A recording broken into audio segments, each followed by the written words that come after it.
And that's how we're going to open it. Hi, kidding. guys. We are going to talk about some Star Wars today. And Adam thinks you all are bitches. You're just not going to cut that out. You're going to keep it going. Yes, I will. I'm I keeping that just in. went. We all heard you loud and clear that. I just, We know That is how the you feel. best opening to any podcast that we could ever have or ever will have. they're all going to hate me now. Bitches. They didn't already? I know, like didn't you, even so say that's all right. bitches. I just said Bitch. That's it. Nothing else. Hey, guys. We're all going to talk about Star Wars Episode 1. Adam and I watched it. Jake A while has ago. seen it. Oh, In general. we haven't introduced Jake yet. Oh, This is yeah, our first Jake's our special episode, guest. yes. He's our special guest. Hi, Jake. Hi, everyone. All right. We're off to a phenomenal start. So I'm going to start. I think we're going to do it somewhat chronologically as far as like what we liked and didn't like. Like I'm not going to skip to the end and say I love the battle scene at the end because obviously that's something I think everybody liked. So I'm going to start at the beginning and say right after the credit roll, I really like that they just automatically try and kill the ambassadors, the Jedi, right off the bat. They're just like, yeah, fuck these guys, we're just going to kill them.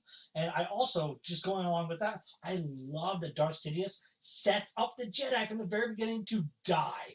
Because he sent them there as Palpatine. Think about it. He sent them there as Chancellor Senator Palpatine, because he wasn't Chancellor yet in the movie. Senator Palpatine sends them there, and then as Darth Sidious, he just puts his fucking hood up and no one knows who he is and just says, kill the Jedi. And they're just like, okay. And they just try to murder the Jedi. He's just like, do behind the scenes. Like, that's brilliant. Like, what a good character he is.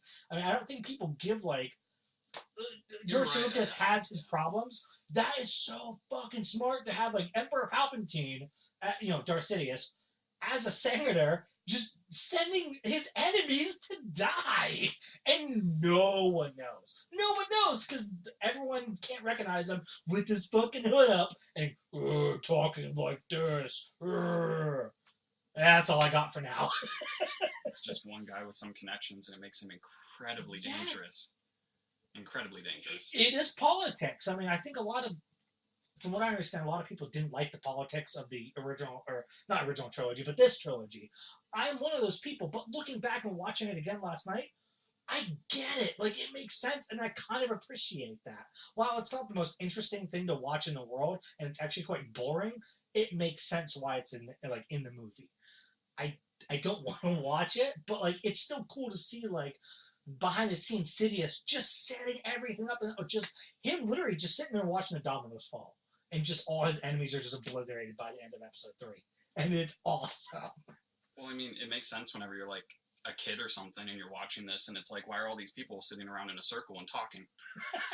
But then and nothing's getting done. Yeah, then you go back and watch it as an adult, everything starts to click in your head. And then you're like, holy crap, this was written really well. Yeah. Yeah, one of the few things I think in the trilogy that was written and well. that turned, when we watched it last night, that turned from a negative for me into a positive. Yes. There was a lot of things when we watched it last night where I thought was garbage when I watched it 5-6 years ago to now, and I'm like, oh, this is good. I'm like, why did I not see this before? I think it's because we were younger and we were just like, I just want to see lightsabers and Jedi and pew pew lasers. I think we also kind of wanted to be a part of, let's just shit on the prequels. Yeah, it was easy to shit on them because everybody else was. Yeah. They saw it and they were like, yay! They still are shitting on this. Episode 1, you like that? No, you're not allowed to like that. Yeah, you're an idiot. You're terrible. Just on the record, I like the Phantom Menace. I do too. After watching it again, I like it. I don't like Attack of the Clones. Oh, that's going to be a fun one to watch. We're doing all these in chronological order now, so we're going to do Attack of the Clones next. Yeah. You don't like the love and romance one? Oh. See, here's the sand is coarse, not like your skin. Here's my point with that, though. If you cut that out, that movie's good. Oh, yeah. Yeah, it is good. That movie's great. No, if he doesn't open I wouldn't say great, I'd say it's good. If he doesn't open his fucking mouth, ever? Great. Okay, the Tusken Raider scene, I know this has nothing to do with episode 1. The Tusken Raider scene is amazing. Where he just fucking murders them all. I love it. Do it. Let's kill them all. Yeah. All the men, all the children, all the women. Yeah, they all die. Okay, Adam, what's something you liked or didn't like about this? Let's see. I liked the beginning. Okay. When they're on the cruiser and everything, and they are trying to get to the Viceroys. And then, as you say, Sidious sets them up to fail pretty much. Yep. And what was that? They go to Naboo after that. They go to Naboo. Okay. Correct. Yep. Yeah, they do. Because they escape on a Trade Federation ship. Correct. Which was kind of neat. Mm-hmm. And then that's where they get Padme Yep. and the Queen and whatever else. That was kind of confusing. Yeah. And then, I don't know, you got the rest of the group and whatever. Jar Jar Binks. Oh, yeah. That's something we wanted to address right away. Jar Jar, I feel, personally, is the worst part about this whole movie. He is terrible in this movie. There are funny parts, like in Tatooine, where he gets kicked in the nuts and just kind of stares at Anakin. That was kind of funny. Although, which is kind of contradicts later on in the movie where he lands on his nuts on the battle tank and goes, "Oh, my nuts!"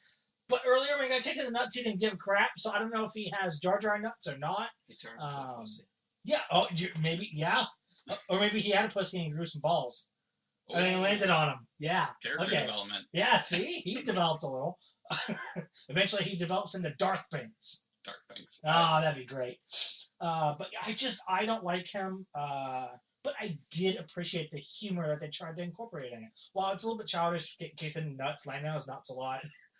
A lot of ball jokes. It was still kind of funny, especially the scene, Adam, we were talking about this last night with Qui-Gon, where he's shooting his stupid little tongue out there trying to get the apples or whatever. He grabs his tongue, he goes, "Don't do that again." Yes, he goes, "Don't do that again." That was so good. That was a good scene. Qui-Gon was so serious, "Don't do that again." And he does it. And I'm like, yes, that's awesome. Because you don't really see Qui-Gon be very assertive throughout the whole movie. It's funny that like the most assertive he is against a stupid character that no one liked. Because he's just a goofball, but not a likable goofball. He's an annoying, dumb. He's one you want to get to see slapped, and then he does, and then you laugh a little bit, and you wait for it to happen again. But then he keeps talking, and you're like, no, you're supposed to shut up. You got your ass kicked. Yep. I did like Boss Nass. Yes, Boss Nass is cool. He's probably one of my highlight points of it. Yeah. Just because at the end he really puts the army up to help them succeed, because without the Gungan army they will all fucking die. They all die. Without Boss Nass. Yep. That guy. Yeah. Okay. He's awesome. With the CGI spittle. Yeah, that's right. I loved... Jake, it's all come back to you. It is. You can tell where Lucas put the budget in, though. Clearly, with some of the CGI scenes look like complete and utter shit. Specifically where they're flying out of the hangar on Naboo. One ship crashes and it goes down. It looks like PS2 graphics. It looks like a green mat. Yeah. Or something. It looks like Ace Combat games from the PS2. It looks like the ground in those games. It's that bad. I loved Naboo, though. Yes. I love the city of Naboo, and that's part of the reason I love Phantom Menace so much, is because I think Naboo is just gorgeous all the way around. Yeah. It's just a beautiful city and beautiful planet. I wish they'd show more. Do they ever go back to it? I think they do in 2. I think briefly in 2. In 2, they briefly go back because you see Jar Jar as a senator. I don't remember 2 as much. See, that's why we need to watch we need to watch that. Don't they go to Naboo whenever they're on the run? In Anakin 2? and Padme? I think so. Because that's where they're like rolling in the fields and everything. Yeah. That's where they're taking care of in the sand and being weirdos. Yeah. Yeah. Oh, there you go. Yeah, so they do eventually return. But you don't really see the city much. It's more of like the fields outside the city. You see Padme's like personal like beach house pretty much. Where they talk about stuff. Yeah. Sand. Quote unquote. Sand. I love the pod racing scenes. Yeah, those were good. Those were great. Yeah. I did think it dragged on a little bit too long. That was like half an hour to 45 minutes of this like 2 hour and like 20-minute movie. I did feel like it dragged on a little bit. It was I thought it was a little bit too much of the movie. I want to see more Darth Maul. Yeah. Yeah, because it's so cool enough. That was one of that movie's big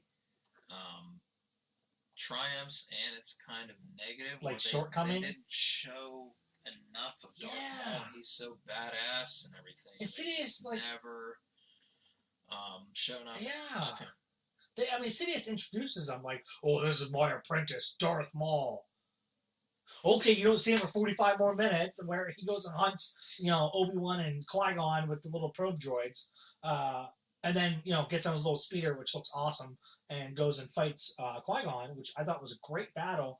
Mm-hmm. Because if you think about it, up until that point in Star Wars movies, you didn't see anything like Darth Maul, because Darth Vader was so slow and cumbersome at that point in his life, and after all the heinous acts he had committed, he was slower. You know what I mean? Like, his movement and stuff. Think about it. Darth Maul's fucking flipping all over the place and everything, and you'd never seen someone so agile, like a Sith, so agile and so cool, and they're swinging their lightsabers around. That was the first time you get to see them, like, battle, like, clash, besides Luke and Vader, which, while those fights are cool, they weren't anything choreographed like that. It was swing, swing, okay, we're done. Swing, swing, we're done. Every step tells a story, though. That's the thing. Every step means something in those fights. And I'm not saying that the choreographed prequel fights don't mean anything. They do. I'm just saying that's why I think people tend to like the original trilogy lightsaber fights. Cause there's more weight to it. It's more of a duel instead of that's true.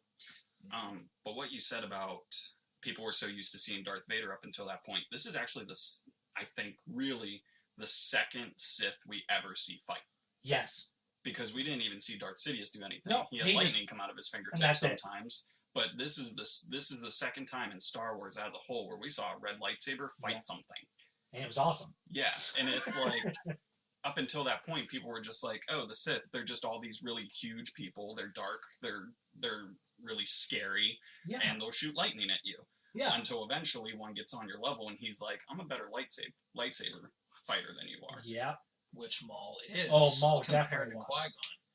Now, on the Tatooine fight where they fight, you can see after that fight, Qui-Gon is extremely exhausted. He's winded. He's completely I've never seen anyone like that before. He gave all that he was in that fight. To not die. Exactly. And just, I think that, not trying to delve into this too deeply, but like that shows the age of Qui-Gon. He's pretty old as a Jedi, I would say. I think he's in his 60s. At that point, is he still a Jedi Knight? He's a master. He's a master. Okay. He's I mean, it takes a long time to become a master. He's almost on the council. Like, he's that high up. So he's probably a couple days to retirement. Pretty much, yeah. He's pretty because you can see in that, and I don't want to go too far ahead, but I will. No, that's fine. Go for it. You can't compare go too the far Tatooine fight. That's the big difference between Qui-Gon Jinn and young Obi-Wan. Qui-Gon Jinn is so much identical to old Ben Kenobi. Yes. Identical. They're identical characters, pretty much. And he dies in a similar fashion. Because then you can tell in Qui-Gon, that final fight with Maul, he doesn't have it anymore. He doesn't have that. And Obi-Wan knew it. And he doesn't have it in that fight. Because Obi-Wan's like, he's standing there anxious, like, I need to go out with my master, and he can't. Because you can see that he's just like, I'm going to lose. Qui-Gon can only hold up so long against Maul. And it's kind of not a fair fight at all. That's a good point. Exactly, because Qui-Gon's old. He can't fight Maul, who's much younger, much faster. He's stronger. Really want to say...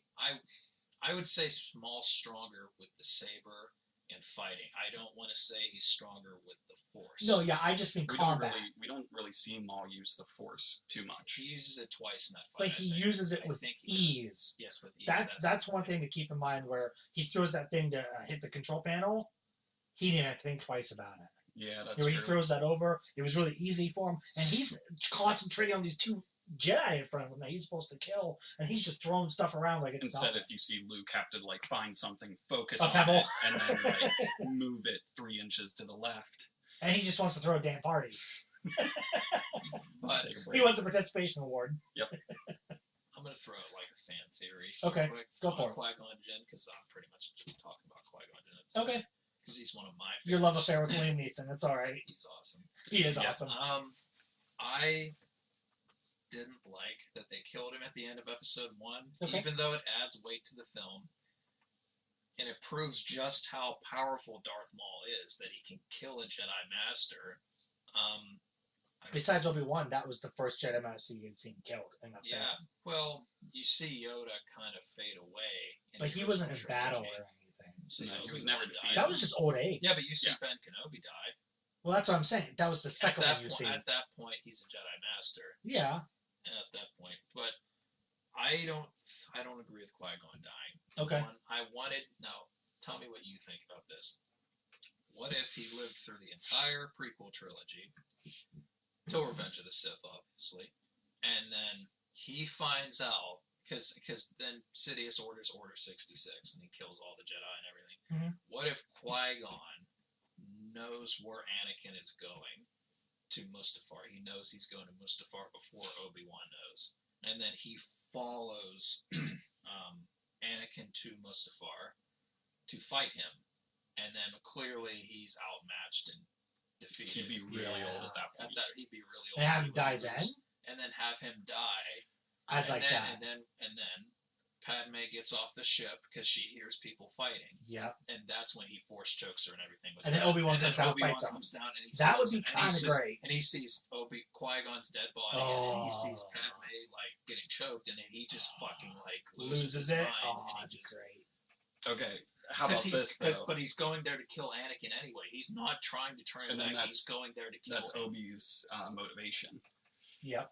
I'm gonna say. But do you like that theory? I do, but here's one more part. All right. What if Qui-Gon doesn't even fight him?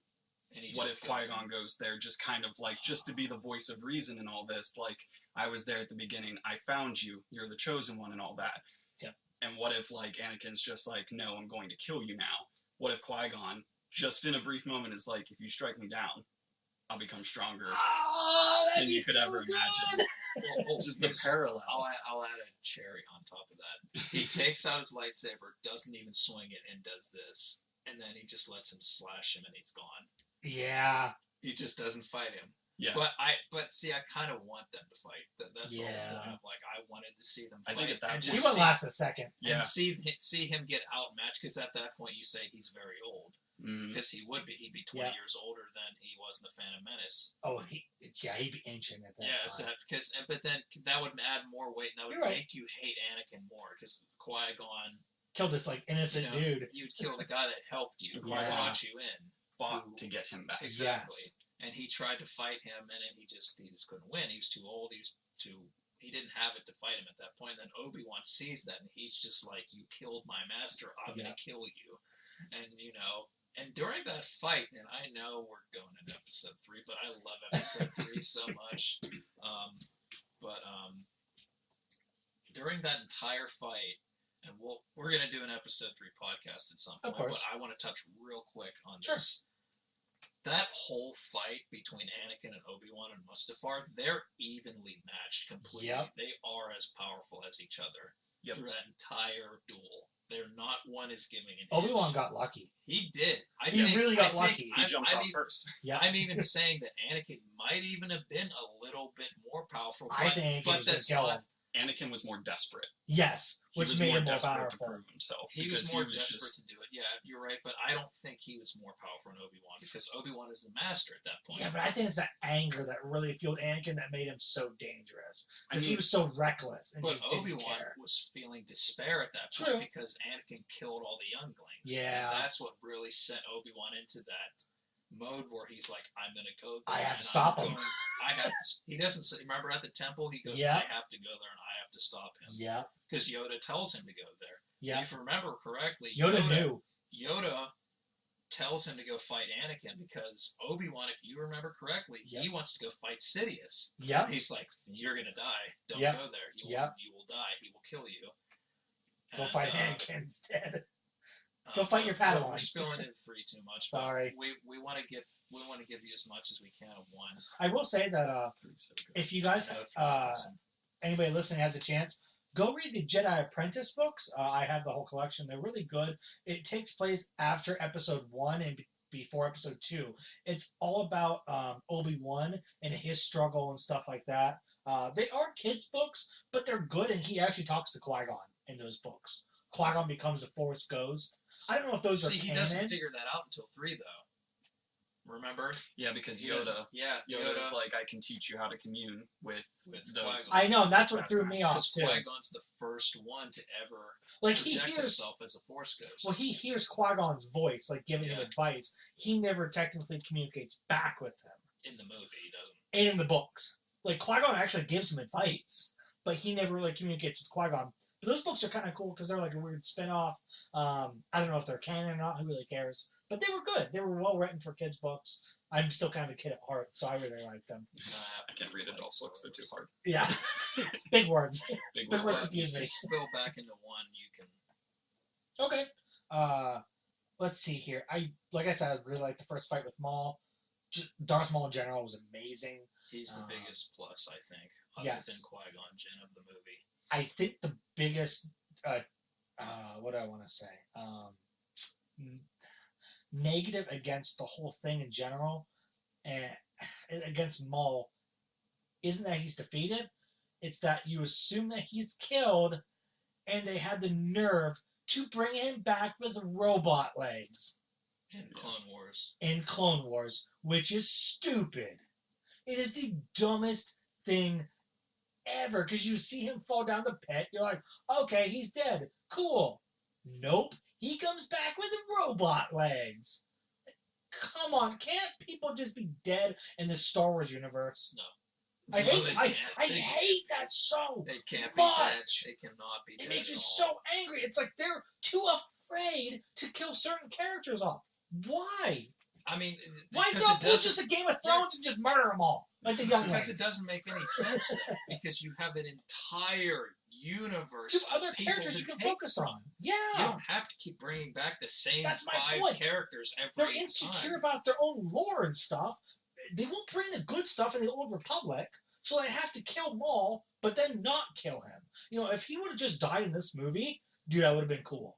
They made a book called Maul Lockdown, which is, I own it, I haven't read it yet, I want to. It's a Legends book, so it's not officially canon, but it's all about Darth Maul and his training, how he was in a prison, like, before, like, all this happened. And it was all about him and, like, what all the garbage he went through to even get to the point of, like, being, like, Darth Sidious's, like, apprentice. And, like, how strong he was, like, mentally and stuff like that. And although you don't see it in this movie, you can kind of tell, like, he's a badass. And he's been through some crap. Which is why I'm just like, just kill him. Give me stuff about him before that, and that'd be awesome. But don't keep bringing him back.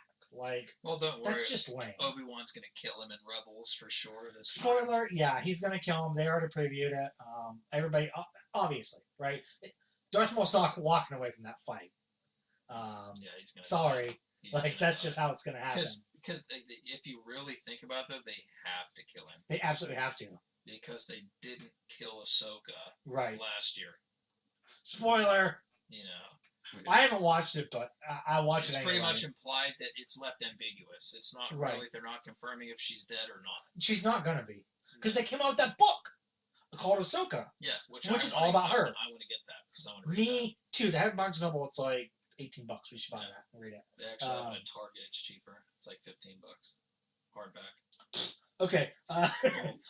What? Actually, just because I've never really thought about Darth Maul until now, but I will say the Star Wars universe needs more Darth Mauls, because I just saw Rogue One a couple weeks ago, and there have only been 2 times watching 8 Star Wars movies where a Sith has been terrifying.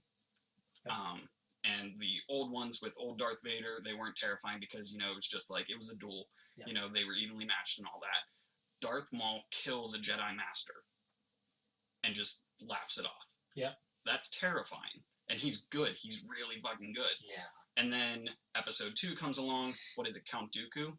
Yeah. Count Dooku wasn't scary. He Darth was the usual, like, he was the usual, like, oh, I'm big, I'm bad, I can use the Force, and I can use Force lightning. So you would say he's too much like Vader. Yeah.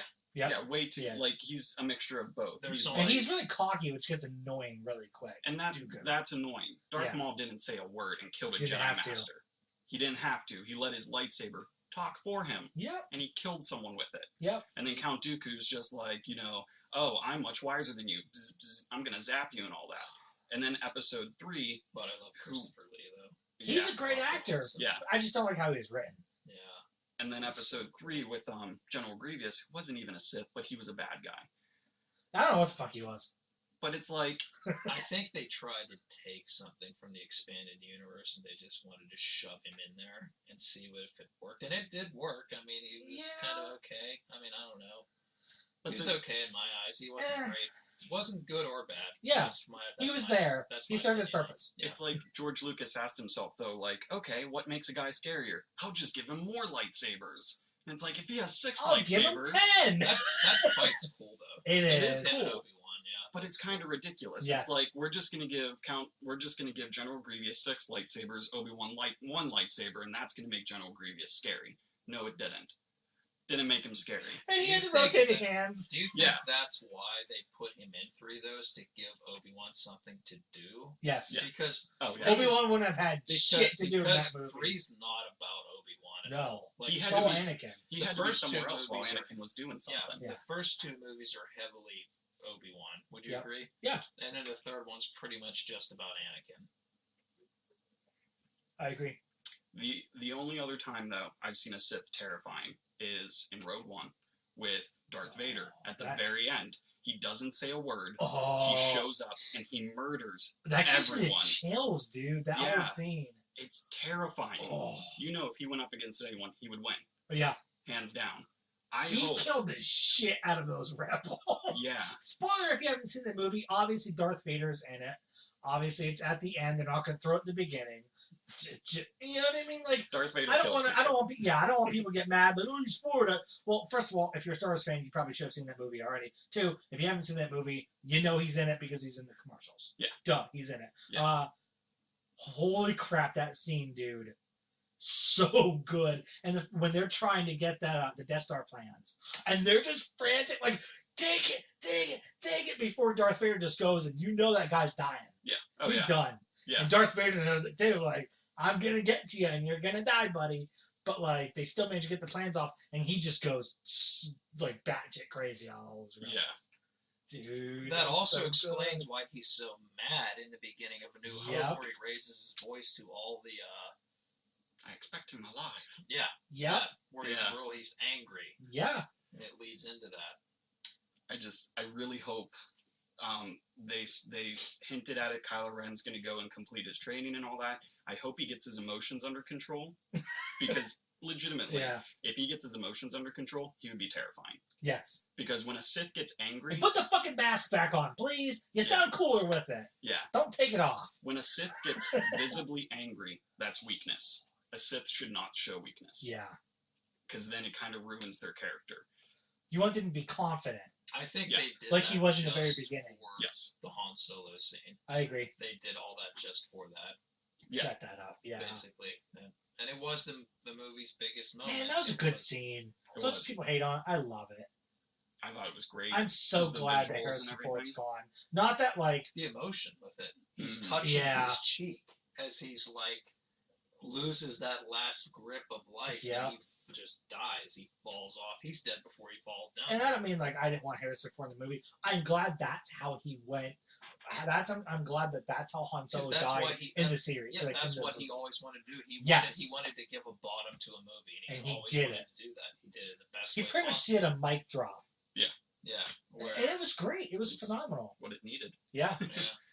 But it was a little too convenient, I will say that, with the way it was set up. And, oh, look, Chewie's watching, and Rey and Finn are up there watching, and, oh, the moonlight's coming, and, oh, look how the lighting is. Like, I get it. Like, it's too convenient. It would never happen. But it was still cool to see. And I think they did a good job. I know it has nothing to do with episode 1.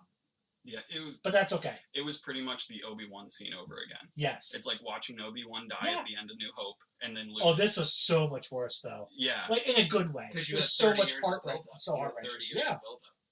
But then, and you knew what was going to happen. Mm-hmm. That's the worst part, is you knew exactly what was going to happen, and you had to sit there and watch it and do nothing. Technically, you know in A New Hope that Obi-Wan's going to die, because he goes... Vader senses it somehow through the Force, and he goes, his plan's not to leave. Yeah. He's not going to believe. That's what he tells Tarkin. He's been running so long. He can only run for so long. He doesn't want to run anymore. Yeah. He wants to see his best friend his apprentice. He wants to see his student. He wants to see him one more time before he goes. Yeah. So. Too bad I didn't see him with the mask off. Yeah, that would have been a little more emotional. Yeah. But I don't know. It's that scene. It makes sense that he didn't, because now he is Darth Vader. Yeah. He is this evil, horrible human being. Exactly. Every line in that fight's amazing, though. Yeah. There was not even a glimpse of Anakin left in him at that point. And that's what makes that whole fight so tragic. Yeah. And that's why I love that they give Obi-Wan the win in 3. Yeah. Because that's why he fucking deserves it. Yeah. He needs it. Yeah. You need to Obi-Wan for the win. You gotta give him the win in 3. Is there anything else you guys liked or didn't like in episode 1? That we didn't cover? I know we covered pod racing. We all liked that. We liked the Darth Maul. Everything with Darth Maul was just phenomenal. I love anything with Sidious, because I thought it was great. He's scary. Yeah, he is. He really is scary in it. Even though he's a hologram. Sorry. We could probably talk another 45 minutes about Jake Lloyd, but please let's not do that, because it's pretty much implied. I had it up on my phone a couple days ago. He got nominated and won for like a Best Child Actor award for his fucking movie. Wow. What idiots were on drugs that voted for him? I don't think it was his fault, though. He was bad! His lines, though, dude. It's not just his lines were Are bad. you an angel? Everybody else's lines were bad, too, though. Qui-Gon's were good. Darth Maul's were the best because he didn't say shit. Exactly. Yeah. Well, he had 3 lines. Exactly. He talks to Sidious. On Coruscant. That's it. Which here's the thing. Adam needs to move his drink. He keeps smashing There's nothing in it. But it's that's all right. I don't care. But, okay, Just missed the mic. Here's a big plot hole that kind of goes into the negatives a little bit, but have at it. How does nobody or the Jedi Council even suspect at all they're the most powerful Jedi Masters in, like, history, and they can't figure out that he's Sidious? They're walking around Coruscant. They're literally walking on a road. Yeah. They talk to him. And then he's standing next to them. And Palpatine's just hanging out with Obi-Wan and Qui-Gon like the whole time. Like, what is going on here? It's like they're just stupid. They are. I think that's part of the problem is that the Jedi Council is so dumb. But that also tells the story of that council. Their way didn't work anymore. And that's why old Obi-Wan, I don't know if he says this when he's alive or when he says it at Force Ghost, but he says to Luke, he says, you have to find your own path. Your path isn't the same as mine. Yeah. So that's the whole, I like that. Yeah. So that's Obi-Wan admitting that order didn't work anymore. Failed. It didn't work anymore. Their ways worked for a time. It worked for 1,000 years, but then it didn't. They just didn't work. The times changed. It's kind of like Rome. The times, it's the. They got so powerful and spread so thin that eventually they just crumbled. They couldn't control everything, and they tried to, and they got spread so thin that they missed such a huge enemy right there, like probably the next building next to them, just hanging out. Yeah, they missed it. That's the same analogy you could use. Yeah.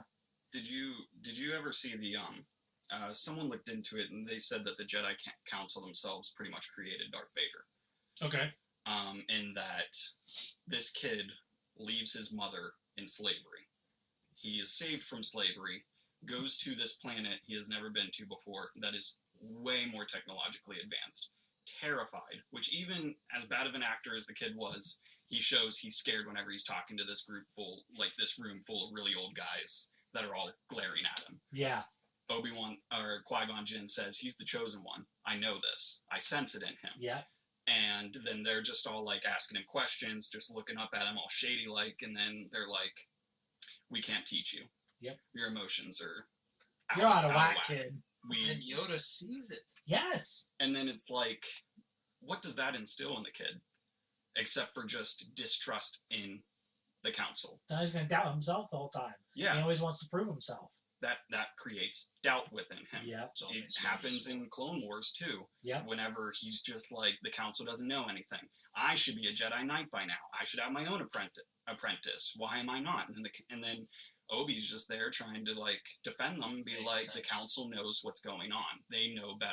And then Anakin's just like, no, they don't. Yep. I'm better than that. Anakin's right. Yeah. That's and the worst part.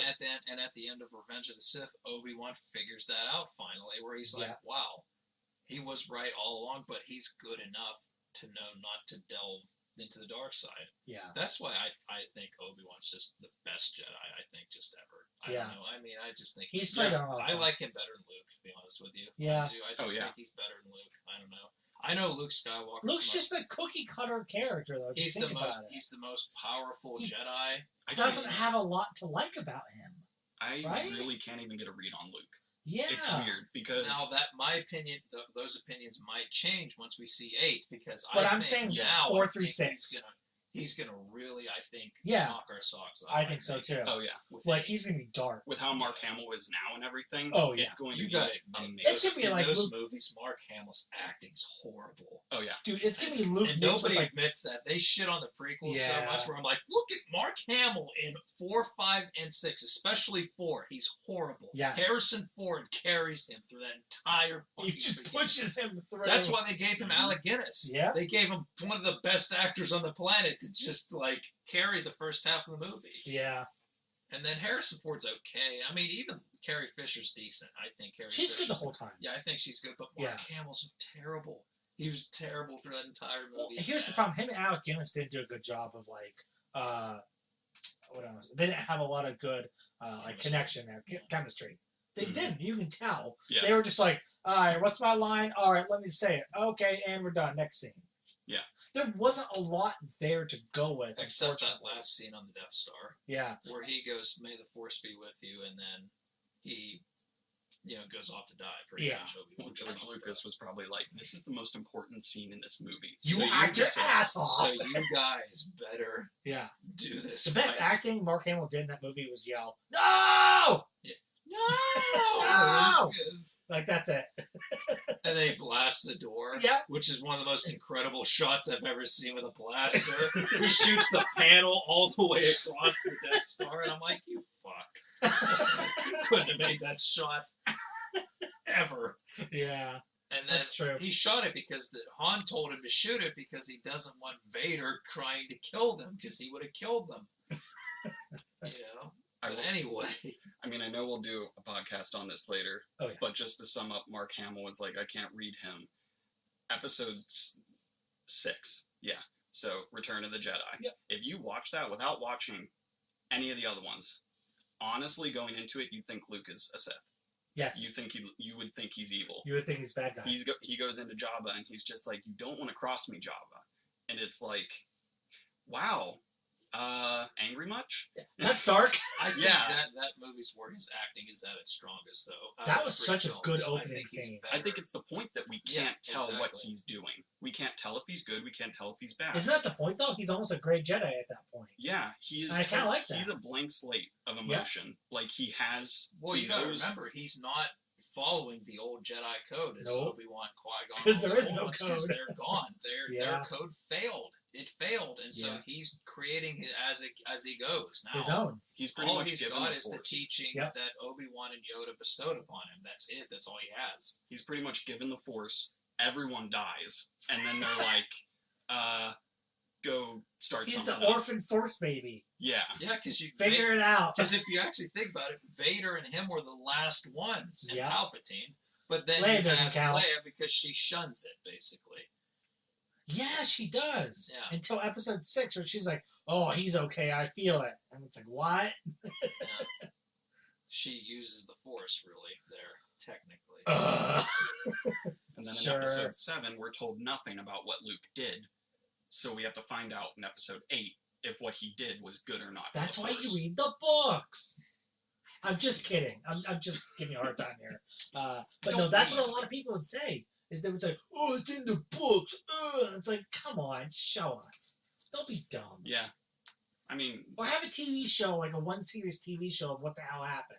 Yeah, why not? Even animated. I would even take a damn animated show showing us some of the events that led up to that. That'd be awesome. Or like a series of like mini series of movies. Like a 30-minute movie of like, here's an important scene between episode 6 and 7. That'd be great. Show us something. Tell us something. There's nothing. Rebels, though, is not a complete kid show. There are some scenes that are very dark, especially this fight between Ahsoka and Vader. It's so extremely emotional. You could cut the tension with a knife. It's so amazing. And I want to go back and watch that season because it's so good. Yeah. Is there anything else we like? What do you? I like the fan service. Yeah, there's so much fan service. So much. They made so many goddamn characters from this movie. Yeah, it's it was to a point. In the figures, I mean, that it was Greedo. We thought we saw baby Greedo. Yeah, that little episode 1. That little kid. I could have sworn he was Greedo, but I mean, obviously he's not. He wouldn't be because there's another person that looks like the him. age wouldn't match up at all. Yeah. Unless they age differently. Wait, maybe. You know what would have been cool? What's that? Episode 3 is if they would have had a little Han Solo. About knee high. I think they've been going too far. That's too convenient. I don't think it would have though. If he somehow, because you know, but then it's matter like where did he come from? He could have been on Coruscant though, you know, with his dad or something, and then he just sees Anakin Skywalker come off the plane. He just sees him. I'm saying maybe after like as he's leaving the dock or like getting on a ship or something. And I'm saying when him and Obi-Wan come back to Coruscant after saving Palpatine from the ship. And then he just runs in and go, oh, hey, little guy, or something. And then he goes, oh, my son Han wanted to meet you or something like that. And then, holy shit, what a mate. That would be kind of cool. Yeah. That would have been kind of cool, actually. And it would make sense that Han wouldn't know who Darth Vader is, that he's Anakin, because then he would never see him again after that. Yeah. It would make sense. Because Han's the oldest of the group. Yep. By far, obviously. So he would have been Chewbacca. What would he have been in Revenge of the Sith? He would have been, what, say, 6? 7? Yeah. Because it's 20 years till New Hope. Oh, he's in his 30s in New Hope. Yeah, so he's older. He'd be 10. Yeah. About Anakin's age. Revenge of the Sith. Yeah. Anakin's age of episode 1. Yeah, true. Yeah, he'd be that age. Another one on here is midichlorians. No. That was a thing. No, we're not going to talk about that. It's over 20,000, Jay. Where he goes, what's his midichlorian count, Obi-Wan? And then Obi-Wan just becomes a magical technical whiz and goes on the computers and everything. He goes, it's the highest I've ever seen. It's higher than Master Yoda. It's over 20,000. Yeah, that's. It just made me think total Dragon Ball Z at that point. That scene was dumb. That was real stupid.